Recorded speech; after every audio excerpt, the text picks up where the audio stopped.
وإسماعيل وإدريس وذا الكفل كل من الصابرين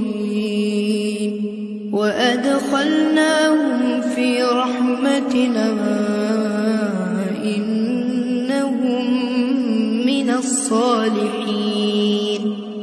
وذا النون إذ ذهب مغاضبا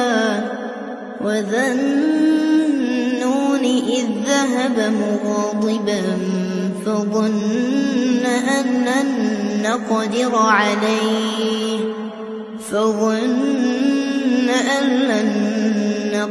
عليه فنادى في الظلمات أن لا إله إلا أنت سبحانك إني كنت من الظالمين